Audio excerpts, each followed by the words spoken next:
भारत का सच, हर भारतीय की आवाज। आप देख रहे आर भारत टुडे। पुणे से बड़ी खबर। पुणे में कुमावत समाज विकास संस्था द्वारा आयोजित श्री राधा कृष्ण एवं कुबाजी महाराज की प्राण प्रतिष्ठा महोत्सव में पप्पू श्री गोविंद वल्लभ दास जी महाराज का शुभ आगमन हुआ।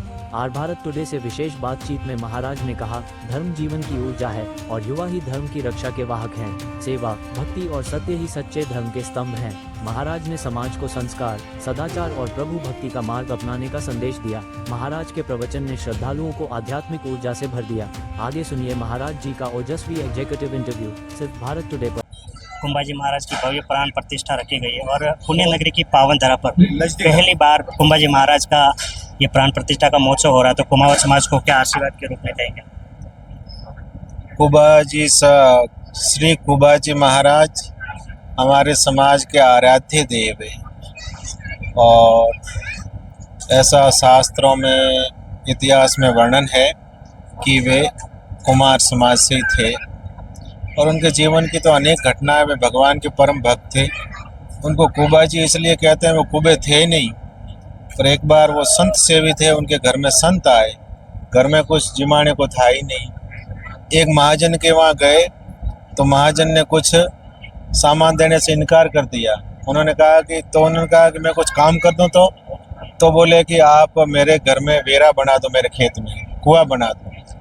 तो कुआं बना रहे थे, बनाते बनाते कुआं गिर गया, बहुत गहरे थे, गिर गया। वो कई दिनों तक तो बाहर ही नहीं निकल पाए। जब उनको बाहर निकाला, कोई पास में संत मंडली चली और वहाँ पर भगवान नाम संकीर्तन सुनाई दिया, हरे राम राम राम हरे हरे, ऐसा। तो फिर संतों ने कहा कि यहाँ तो कोई विशेष स्थान है।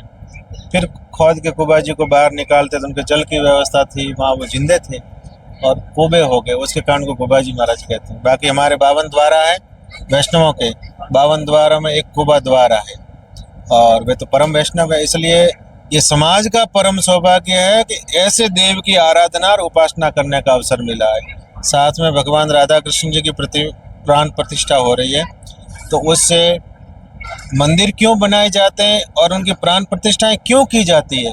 मंदिर हमारे आस्था के केंद्र है। हमारी आस्था श्रद्धा कहाँ टिकेगी? कोई न कोई तो स्थान चाहिए, तो उसके लिए हमारे मंदिर है।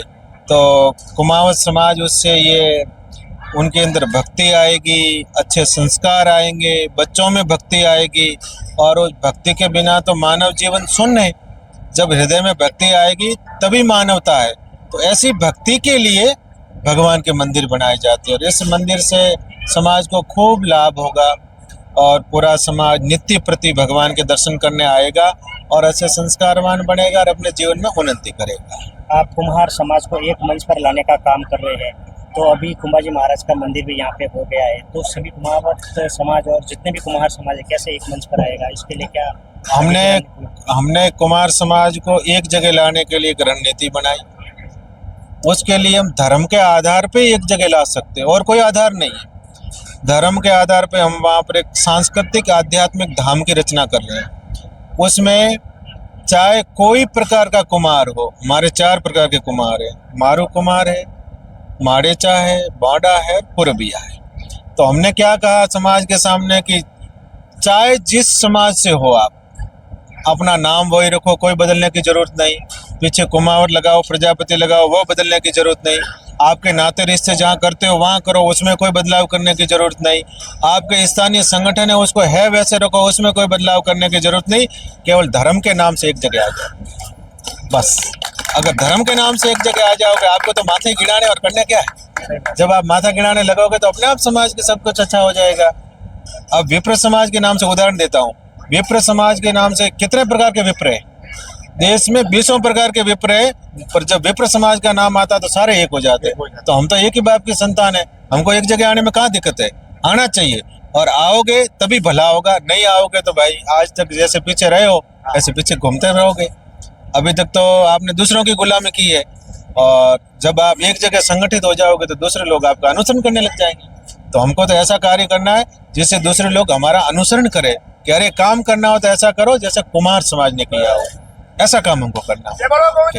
महाराज आप इतना बड़ा काम करें कि कम से कम सभी कुमावत समाज एक मंच पर आ जाए, कम से कम जब राजनीति की बात होती है कहीं भी आती है अपनी संख्या बल, सबसे ज्यादा संख्या बल दिखाया जाता है और वही काम आप सभी मंच पर लाने का कर रहे उसके लिए एक निवेदन कर देता हूँ कि हम लोग क्या आज तक हमने वोट दिया, बचा के नहीं दिया, माने एहसास करा के नहीं दिया।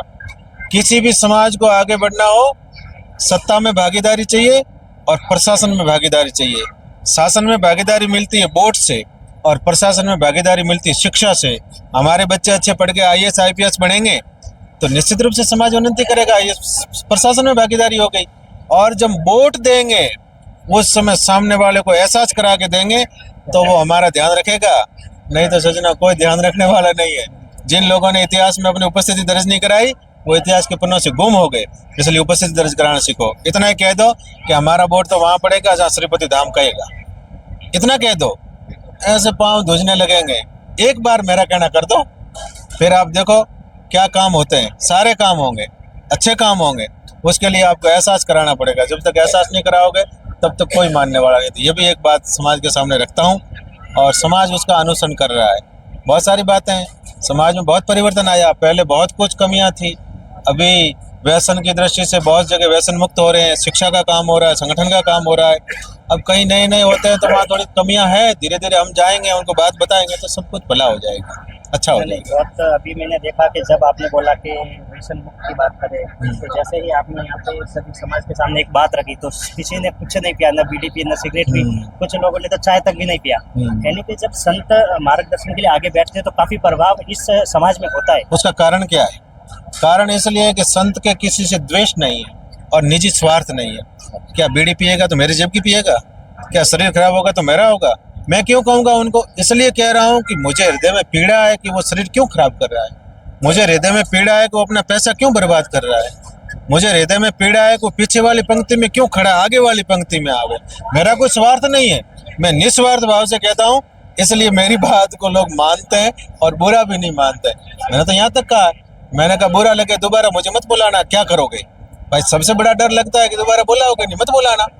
और दूसरा डर लगता है दक्षिणा नहीं दोगे, दक्षिणा के लिए मैं आता ही नहीं हूँ। जब दक्षिणा के लिए आऊँ तब बात है, आता ही नहीं हूँ, इसलिए दोनों डर नहीं है। तो इसलिए सत्य बात निवेदन करता हूँ और कठोर कहता हूँ, क्योंकि कठोरता के बिना परिवर्तन नहीं आता। जब कठोर बात कहेंगे तो निश्चित रूप से परिवर्तन आएगा और भले के लिए कह रहे हैं इसलिए आएगा, और आज तक आया है, आगे भी आएगा।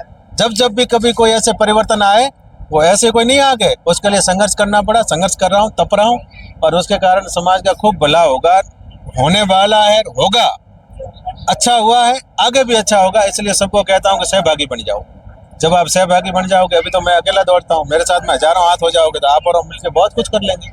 तो इसलिए सबको इसमें सहभागी बनना चाहिए और अच्छे काम में काल करे सो आज करे, आज करे सो अब, पल में परले होगी तो बहुरी करेगो कब, पता नहीं कब पल में क्या हो जाए। इसलिए अच्छे काम को तत्काल करो, बुराइयों को छोड़ो, अच्छाइयों को ग्रहण करो, समाज के काम में अपने आप को होम दो।